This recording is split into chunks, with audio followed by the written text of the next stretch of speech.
Muy buenas noches, les damos la bienvenida a este episodio 12 de los webcasts de la Asociación Mexicana para la Salud Sexual. Estos esfuerzos de comunicación digital que hemos conducido desde hace unos meses, nos permitimos un mesecito de suspensión por una serie de congresos que se atravesaron, pero estamos de regreso con ustedes. Tenemos todavía temas pendientes, temas nuevos que estamos por abordar. En esta ocasión les prometimos desde hace algunas semanas abordar el tema de la anorgasmia femenina, y para ello vamos a contar con la colaboración, la presencia de la doctora Verónica Delgado. La doctora Verónica Delgado es médico psiquiatra, es terapeuta sexual y tiene la virtud de estar trabajando en el equipo de investigación de la Asociación Mexicana para la Salud Sexual desde hace muchos años, y pues vamos a hablar de una temática que problematiza y dificulta la vida sexual de las mujeres. Verónica, bienvenida. Así es. Pues muchas gracias, con mucho gusto de estar aquí contigo en esta transmisión, y vaya que ese es un problema de salud sexual para las mujeres, y por qué no decirlo también de salud mental, porque bueno, pues sabemos que pues están íntimamente ligadas y relacionadas. Este asunto de la anorgasmia, yo creo que vale la pena hablar primero de lo que es el orgasmo, tal vez, el orgasmo femenino. Pues sí, ya estás entrando en materia. Es muy difícil, bueno, está bien, te lo dejo a ti primero. Bienvenido. La doctora Verónica Delgado está aquí, puede responder sus dudas. Es que se me olvidó decir una cosa muy importante. Aparte de la página web, los que nos estén sintonizando en vivo pueden, aparte de esa misma página donde hay un espacio para comentarios y preguntas, hacer sus preguntas también vía Twitter, tanto al Twitter de la asociación, que es @AMSAC, que es AMSAC con doble S de salud sexual, y también a mi Twitter personal, @EusebioRubio, en esta ocasión. Así es que, pues ahora sí vamos a empezar. La anorgasmia, pues desde luego tiene que ver con yo me acuerdo que mis maestros de etimologías me decían privativa, sin orgasmos, la ausencia, claro, la dificultad de la experiencia orgásmica en las mujeres. Pero, como decías, difícilmente se puede entender esta problemática, este problema clínico de sexología, si no se entiende lo que es el orgasmo. ¿Y cómo podrías hablarnos en términos descriptivos, fisiológicos, pero entendibles, de lo que es un orgasmo, pues, en la mujer?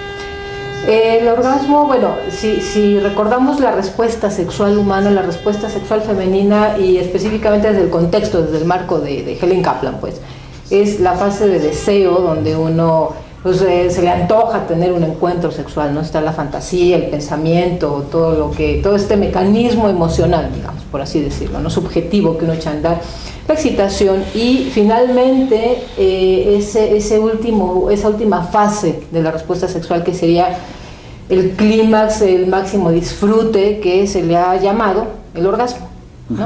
Como disfrutar esa experiencia erótica, ese flujo erótico, y aquí tomo ese concepto que tú lo manejas en muchas pláticas, y muy fisiológicamente, muy técnicamente, muy teóricamente, es como una serie se percibe como una serie de contracciones musculares. Son una serie de músculos que están, pues, realmente en la región genital, en la región pélvica, tienen unos nombres complejos, no vale la pena mencionarlos, y por supuesto también en la región de la vagina, del útero.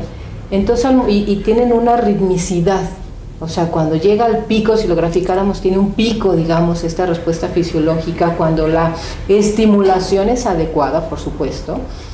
Entonces tiene un pico máximo y tiene una ritmicidad, o sea, de segundos, ¿no? Se repiten esas contracciones, y eso es lo que causa el placer. Se percibe como una sensación muy placentera y se registra neurológicamente, subjetivamente, como una experiencia muy placentera.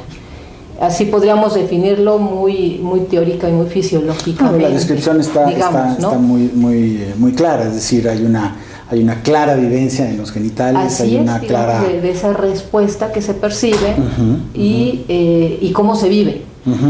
Como una experiencia climática, una experiencia Así pico, por eso, de hecho, pues hay algunos otros nombres para denominarlo, la experiencia del clímax. Del clímax, exactamente, algunas personas, de la en términos punta, más coloquiales, hablan de la sensación de venirse, que venirse. es una situación idiomática muy interesante, cómo es que hay esa manera de describirlo, porque claro que uno no puede venir donde está, pero eso es precisamente como de dejarse, ¿no? De soltarse, es como irse hacia sí mismo, ¿no? Exactamente. Y esa es una de las experiencias. Y bueno, yo diría, cuando una experiencia orgásmica se tiene, bueno, hay una sensación de placer muy importante. ¿Qué otras consecuencias tiene tener orgasmo? Casi como para empezar a entrar en las consecuencias de no tener orgasmos. Obviamente, cuando se tiene esta experiencia placentera, bueno, es un encuentro con una misma, digamos.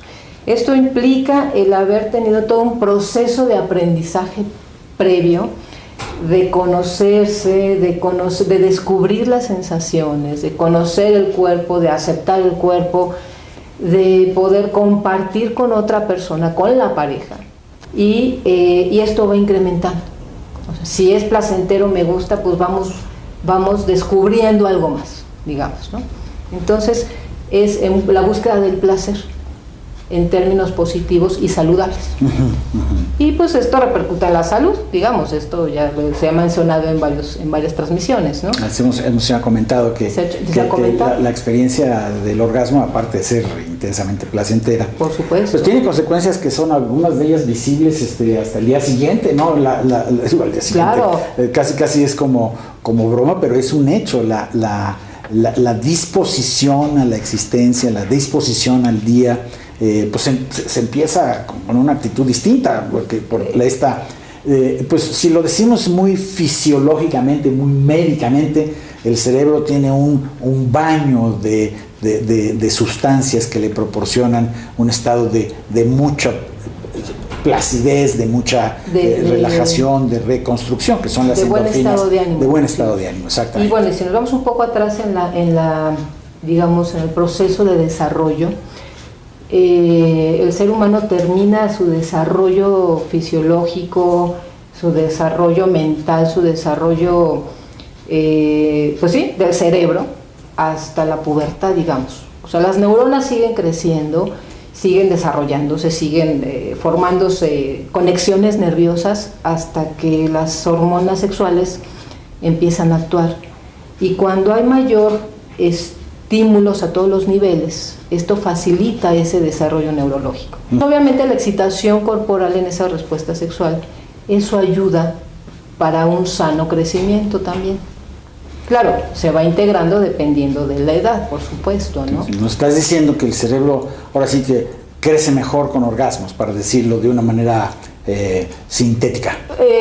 Digamos que crece más saludablemente. Pues sí, mejor con orgasmos. Yo creo que sí, en su momento, en cada momento va siendo diferente como lo integra el ser humano.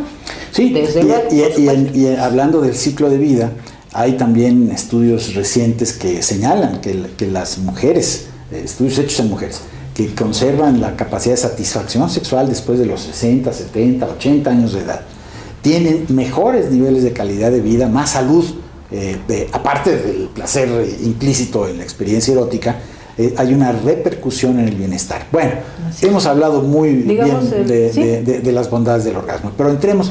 ¿Por qué se descompone? ¿Por qué se descompone? ¿Qué pasa? ¿Por qué se hace difícil o se hace imposible la experiencia orgásmica en algunas mujeres? En otras palabras, ¿cuáles serían las causas de la anorgasmia? Entonces, bueno, la anorgasmia es el hecho de no tener esa experiencia placentera. Hay varias causas. O sea, aquí sí es importante, por ejemplo, has hablado en otros programas de disfunción eréctil que tal vez el porcentaje se inclina más a causas biológicas. Sin embargo, en la anorgasmia sí las causas, al menos hasta hoy estudiadas, a menos que tú digas otra cosa, sí se inclinan más a factores psicosociales. Personas que podemos tratar mejor, ¿no? Al menos hasta hoy las estudiadas, las demostradas con estudios clínicos. Sí hay algunas causas biológicas, por ejemplo, las degenerativas, problemas degenerativos, como cuáles, esclerosis múltiples, algunas causas que dolor crónico, algunas... La misma diabetes mellitus. La diabetes mellitus que va afectando todas las sensaciones o los nervios que tienen que ver con la región. Hay una pista, digamos, una cosa que yo creo que podemos decirle al auditorio muy claramente respecto a estas condiciones físicas. Casi siempre aparecen después en la vida. En la edad adulta. Y es, ahora sí que cuando los orgasmos se tienen y se dejan de tener y no hay cosas claras que impliquen del lado psicológico esta suspensión, sí hay que buscar una causa física, bueno, sí, ¿no? Que eso yo creo que es importante saber. Pero la gran mayoría de mujeres me parece que está por otro lado. Hay mujeres que nunca tienen orgasmo, hay mujeres que tienen, digamos que la experiencia no les resulta placentera en ningún momento. Te están oyendo describir y dicen, y eso pues, quién sabe, que esto se denomina anorgasmia primaria. ¿Por qué? ¿Por qué hay mujeres que están en esas condiciones? Bueno, entonces, para seguir esta clasificación, o sea, la anorgasmia primaria es cuando en ningún momento de la vida, del inicio de la vida sexual, han podido sentir una experiencia placentera de clímax o de orgasmo, desde que inician la vida sexual. Y la secundaria es cuando, la anorgasmia secundaria es cuando, después de una vida sexual plena, satisfactoria, gratificante, por alguna circunstancia, dejan de sentir orgasmos. Entonces, en esta experiencia de anorgasmia secundaria es cuando tal vez nos inclinamos más a las causas biológicas, digamos, ¿no? Algún factor médico, alguna enfermedad, alguna climaterio, alguna hipotiroidismo, en fin, alguna causa de este tipo. Medicamentos, por ejemplo, la depresión, por ejemplo, medicamentos antidepresivos, por ejemplo. Pero cuando se trata de una anorgasmia primaria, entonces aquí sí hay que irnos más hacia las causas del desarrollo, hacia los factores psicosociales. Y bueno, aquí entraríamos en todo un terreno interesante que valorar. O sea, todo este asunto de cómo se aprende la sexualidad, de cómo se va formando el ser humano y cómo lo va aprendiendo, en este caso las mujeres, por supuesto, todo ese contexto de valores, de juicios y prejuicios con respecto a la sexualidad. Y yo te decía, bueno, cómo el ser humano termina de madurar hasta la adolescencia. Y estos procesos de aprendizaje son muy interesantes porque pues va uno aprendiendo esos mensajes que nos van dando a lo largo de la vida. A ver, estás diciéndonos, para traducir un poco la lección interesante que nos estás dando, que hay una parte aprendida en la experiencia del orgasmo, o sea, que se puede aprender o no aprender, o una cosa así nos estás queriendo decir. Aprendiendo mensajes. Mensajes en función de las vivencias. Mira, por ejemplo, un niño desde que nace, o sea, todos en la vida vamos, estas son las teorías muy psicológicas del desarrollo, ¿no? Un bebé nace y empieza a descubrir su cuerpo. Entonces, todos los que han tenido la oportunidad de ver a un recién nacido, un bebé, y conforme va creciendo en sus semanas y meses, toca el cuerpo, o sea, es capaz de agarrarse el dedo chiquito del pie y chuparlo, ¿no? Entonces, a ver, ¿quién de nosotros podría hacerlo ahorita? Pues nadie. Pero, o sea, tiene, en función de las teorías psicológicas, es interesante, tiene dos funciones el que un bebé toque su cuerpo. Sentirse, para delimitar eso que se llama, esto es mío, esto soy yo, es mi yo. Lo demás quién sabe qué es, pero esto soy yo. Entonces va sintiendo, se va dando cuenta de lo que siente y se va delimitando, se va diferenciando de lo otro. Pero al mismo tiempo se va dando cuenta de lo que siente que es agradable. Entonces va aprendiendo las sensaciones. Conforme va reconociendo conforme va madurando el sistema nervioso, entonces va aprendiendo, esto que siento es agradable. Voy a ver qué pasa si voy tocando más. ¿Sí me explico? Eso es un aprendizaje muy primitivo. Entonces va creciendo, va descubriendo que hay zonas del cuerpo que obviamente la experiencia es más agradable, hasta que descubre la región genital. El pensamiento es muy, muy concreto. Obviamente los genitales tienen cierta inervación, que la sensación es más placentera, desde pequeñitos, digamos, bueno, al año de edad, 2 años, en fin. Entonces, cuando llega el constructo de los adultos, ¿no? O sea, la mamá. La mamá o el papá, o el tío o el hermano, cualquier adulto que esté por ahí. Y reacciona. y reacciona, entonces a eso me refiero con lo aprendido, ¿no?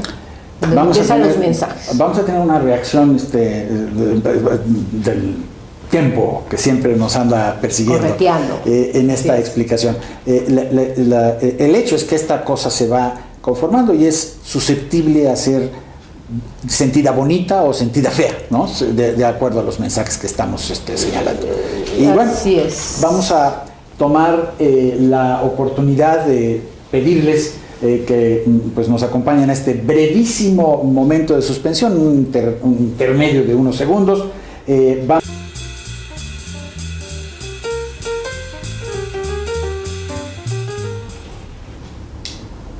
Buenas noches, continuamos, bienvenidos de regreso al webcast número 12, el episodio 12 de las webcasts de la Asociación Mexicana para la Salud Sexual. Estamos con ustedes hablando del tema de anorgasmia femenina. Nos acompaña la doctora Verónica Delgado, es médico psiquiatra, es terapeuta sexual y miembro del equipo de investigación de la asociación, hablando de esta temática que pues durante muchos años dio mucho, yo diría mucha devaluación a las mujeres, y a lo mejor valdría la pena hacer una pequeña referencia a esta manera de referirse a las mujeres que estaban con cierta dificultad en su vivencia sexual. En esta calificación nada agradable de llamarlas frígidas, ¿no? De frigidez que, aparte de no ser muy precisa en tanto cuanto describir realmente lo que estaba pasando y hacer una especie de calificación de la baja temperatura de la experiencia de la mujer anorgásmica o con otras dificultades, también daba una idea muy equivocada, porque me da la impresión de que se presentaba como una explicación, ¿no? Es decir, yo no tengo orgasmos, yo no gozo la experiencia, es que soy frígida, o el caballero o el compañero pensando que la experiencia resultaba poco agradable para su mujer y encontrando en este calificativo como una explicación, ¿no? Entonces como al mismo tiempo queriendo decir, pues ya no hay nada que hacer, ¿no? Porque así como hay algunas personas que están más altas o más chaparras y pues no hay mucho que hacer con la característica de la estatura, uno más bien la va aceptando. Bueno, en el caso de la estatura así es, pues en el caso de la característica de frigidez un poco se manejó durante mucho tiempo así. Yo me sorprendo, hasta la fecha todavía hay pacientes, mujeres, que le llegan, ¿no? Diciendo, pues es que yo creo que yo soy frígida, doctor, como si, ya mire, mejor aceptemos esa realidad, ya ni le movamos, porque pues yo soy así. ¿Cuán distante de la realidad de la mujer que tiene problemas con sus orgasmos? Porque pues en realidad se pueden hacer muchas cosas. ¿Cómo organizaríamos las intervenciones de tratamiento? ¿De qué manera se puede enfrentar esta situación de la anorgasmia, doctora? Bueno, lo primero hay que hacer una valoración clínica integral. O sea, toda una historia clínica, médica, sexológica integral, donde valoramos obviamente toda la historia de vida de la mujer que tenemos enfrente. Hay que también valorar cómo está la relación con la pareja, porque dentro de las causas que platicamos en esta primera parte, si hay una disfunción sexual en la pareja, también puede ser una causa de la anorgasmia. Hay que, retomando algunos de repente comentarios o chistes ahí populares que hay, si no hay una buena estimulación sexual también puede ser causa del anorgasmo.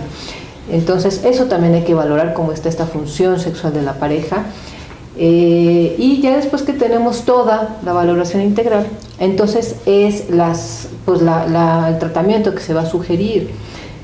Si está dentro de una anorgasmia primaria, ya comentábamos velozmente en esta primera parte, que es mucho del proceso de educación y desarrollo.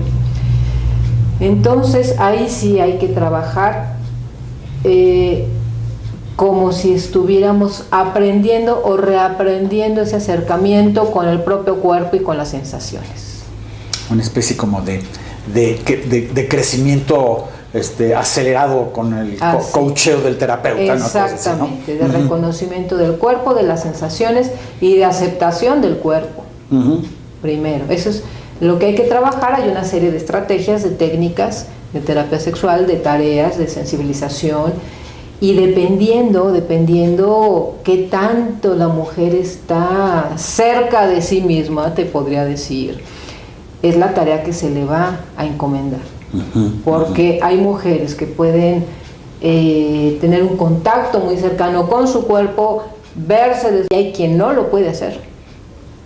Entonces, dependiendo lo que valoramos ya en la historia clínica, es la estrategia que vamos a utilizar. Digo, así te lo digo de manera general, en una forma muy general y muy simple. Porque hay quien sí permite que la pareja se aproxime, bueno, ya en otra fase de tratamiento, digamos. ¿Qué hacen, por ejemplo, qué se hace en terapia, por ejemplo, con las mujeres que han tenido todos estos mensajes espantosos que muchas veces se reciben con la cultura de déjate ahí, no te toques, van a pensar que eres mala, eso no hacen las mujeres. No les dicen, no van a pensar que eres mala. Te voy a poner ejemplos muy concretos. O sea, alguna vez una mujer siempre con zapatos cerrados. ¿Por qué? Porque en su casa su papá les decía, las mujeres que se pintan la boca y se ponen sandalias son putas. Así nada más, con los puros zapatos. Entonces, o sea, imagínate ese mensaje repetido. Y entonces, eso fue en una dinámica de grupo que me invitó una amiga psicóloga, en el Fray Bernardino, por cierto. Entonces, lo que hizo el grupo fue muy interesante porque le dijo, no, a ver, una llegó y le dijo, te voy a pintar, y la mató, y le quitaron los zapatos. Y le dijeron, mira, tienes los pies más bonitos que yo. El grupo intervino, por ejemplo, ¿no? Bueno, ese fue muy, pero fue muy productiva. Es una manera un poco brusca de decirle, no eres ni fea ni puta, ¿no? Es una manera, digamos, un poco... Entonces... Pero esa es un poco la pregunta, ejemplo, ¿no? Como qué hacer. O sea, obviamente, muchas de las cosas que nos dicen que la cultura dice respecto a la vivencia sexual femenina. Te lo pongo como ejemplo para ver esos mensajes y esa vivencia de qué nivel de interacción tenía con el cuerpo esta mujer, ¿no? Y hay quien pues puede vestirse muy mona, muy coqueta, pero sencillamente, digamos, hay diferentes niveles de contacto con el cuerpo. Entonces, dependiendo de eso hay que valorarlo en la consulta y tomar decisiones terapéuticas, ¿no? Hay que valorarlo. Yo creo que cada caso hay que valorarlo. No podría dar una receta particular. No estamos dando idea de cuáles son los procesos que se pueden hacer. Porque yo creo que es muy importante sí transmitir, si bien no se puede en unos minutos resumir un proceso que a veces dura meses o a veces hasta un poquito más de meses, dependiendo un poco de lo que haya que ajustar y reacomodar en la dinámica que se haya presentado en el caso en particular, sí transmitir de una manera muy contundente, ¿no? Esas cosas no tienen por qué quedarse así, no tienen por qué asumirse como un estado ya inmodificable. Hay mucho que se puede ganar, ¿no? Por supuesto. Eso, yo creo que esa es la base del tratamiento. Ya lo comentabas, recuerdo, cuando presentabas el libro de Nadine, o sea, esa experiencia con el erotismo, esa experiencia de tener contacto con una misma. Si hay esa dificultad tan grande con el cuerpo, entonces empezar con otros terrenos, ¿no? Exacto, en el webcast que tuvimos, que para los que quieran echar una ojeada, tuvimos un webcast sobre el crecimiento erótico de la mujer, ¿no? Que es mucho de estos procesos de crecimiento que se pueden retomar si uno tuvo la mala fortuna de tener un papá como que seguramente fue un encanto. Y bueno, entonces empezar por otros terrenos. Date un día al mes para irte de verdad, y eso es parte del desarrollo erótico. Vete un día a la semana, puede ser una tarea, por ejemplo, puede sonar así un poco trivial. Vete un día a la semana y a que te corten el cabello. Pues una tarea. Como de reconocimiento del cuidado personal, como parte de toda esta asumirse. Puede ser trabajar desde ese nivel, fíjate que, o sea, de asumirte, de verte, de gustarte y de verte, o sea, ese contacto con el espejo, y ya de ahí empezar, como decías, el crecimiento así rápido, ¿no? Sí, en fast track, pero bueno, pues sí, pero se puede, ¿no? Y eso es irse hacia un contacto más íntimo con una misma. Mencionaste rápidamente el asunto de las parejas, que yo creo que es así muy importante, porque luego hay veces que es precisamente ahí en ese trasladarse, ¿no?, de la experiencia con el compañero que aparecen las dificultades. Como que hay una relevancia muy importante de la interacción. Ya lo mencionabas, que hay veces, bueno, simplemente si no hay una buena estimulación, en el sentido de que no hay una búsqueda del orgasmo, no es algo que aparezca de la noche a la mañana, es una cosa que va construyéndose a lo largo de la experiencia, claro, y poco a poco. ¿Qué necesita la pareja? Es decir, la interacción entre los dos, ahora sí que para poder atinar a hacer una estimulación agradable. ¿Tú cómo lo dirías así? También así en términos muy, muy sencillos. ¿Cuáles son los requisitos? ¿Tienen que saberse muchos manuales y buscar así? ¿Cuáles serían los tips?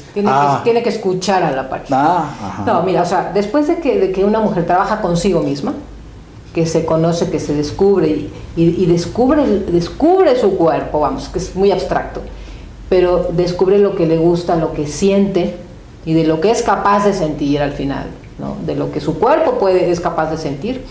Entonces ahora sí, siguiente paso, y ya una vez que lo descubre, ahora sí, compartirlo con la pareja y decirle, guiarlo, porque luego, pues si uno no sabe qué hacer. Sí, es que luego hay algunos hombres que piensan que hay que saber tocar muy bien y ya si uno sabe muy bien, pues no, se trata de encontrar, ¿no? Y ya tú lo decías muy bien. Como que el gran secreto es saber escuchar a la pareja.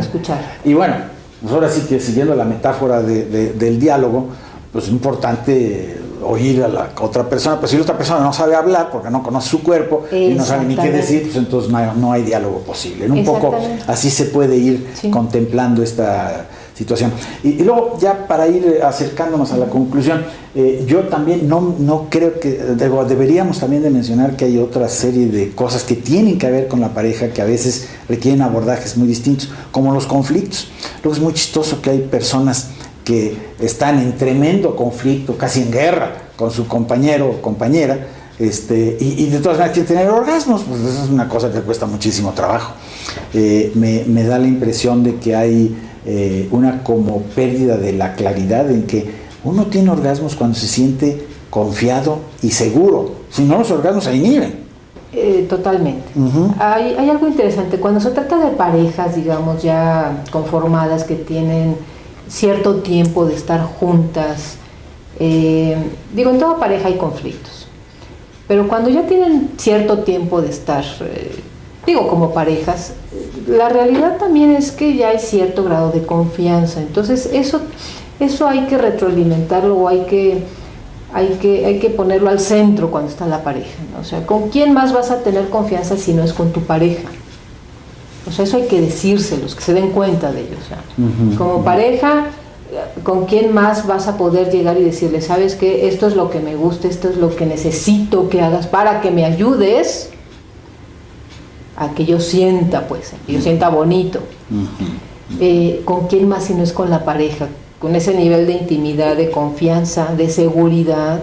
Es diferente estar con la pareja, aunque nos peleemos y nos digamos y nos aventemos, o sea, pero ese nivel de confianza, intimidad y de seguridad. Sí, pero también si están aventándose cosas y peleándose, yo creo que también es importante que se resuelven las cosas primero. Resolver esos conflictos, pero aún así me parece que en esas condiciones es el terreno seguro, a eso voy.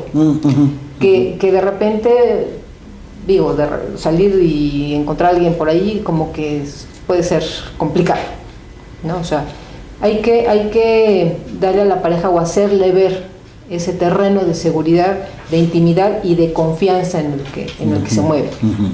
Porque de repente como que se les pierde se les nubla esa situación. Y ya que se resuelve, entonces, pues es que se escuchen. Sí. Porque no tenemos tantos estudios del impacto de que tiene la anorgasmia en el compañero, como por ejemplo si tenemos estudios de la disfunción eréctil en la compañera.